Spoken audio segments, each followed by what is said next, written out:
এসো আমরা দেখে নিই বীজগণিতের লঘিষ্ঠ কিভাবে করতে হয়।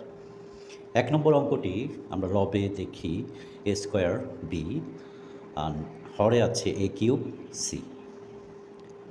তাহলে অঙ্কটি আমরা এভাবে করতে পারি, এ স্কোয়ার হলো এ গুণ এ, তারপর বি আছে বিও গুণ, এখানে এ কিউব আছে তাই 3টি এ গুণ দিতে হবে, তারপর গুণ সি। এখন আমরা হর এবং লবের মিল রেখে উপরে নিচে কাটাকাটি করে দিই।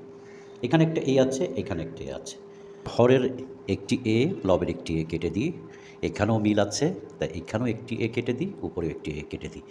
থাকছে কি? থাকছে লবে থাকছে বি আর হরে থাকছে একটি এ গুণ সি। আর গুণ মানে একসাথে লিখে ফেলতে পারি, এটাই অ্যান্সার। এরপর 2 নম্বরটি আমরা দেখি, লবে আছে এক্স স্কোয়ার প্লাস এক্স আর হরে আছে এক্স ওয়াই প্লাস ওয়াই। এই অঙ্কটি যা করতে হবে, আমাদের এখানে যেহেতু এক্স গুণ এক্স, এখানে একটি এক্স, একটি কাজ করতে পারি, এক্স কমন নিতে পারি।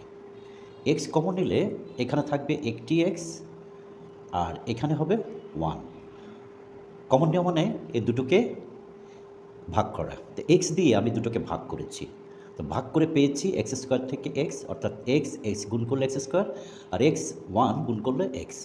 এখানেও ওয়াই আছে, এখানেও ওয়াই আছে, সুতরাং আমরা ওয়াই কমন নিতে পারি, অর্থাৎ ওয়াই দিয়ে এই রাশিটিকে আমরা ভাগ করতে পারি। ওয়াই দিয়ে এখানে ভাগ করলে থাকছে এক্স আর ওয়াই দিয়ে ওয়াইকে ভাগ করলে থাকছে 1। তাহলে দেখো হরে এখানে এক্স প্লাস 1 আছে, উপরেও এক্স প্লাস 1 আছে, তাই আমরা এক্স প্লাস 1 দিয়ে দুটোকেই কেটে দিই। থাকছে কত? নিচে ওয়াই, উপরে এক্স। এটাই হলো অ্যান্সার, অর্থাৎ লঘিষ্ঠ করা। তাহলে আমরা খুব সহজেই বীজগণিতের লঘিষ্ঠ করে ফেলেছি। নিশ্চয়ই বুঝতে পেরেছ।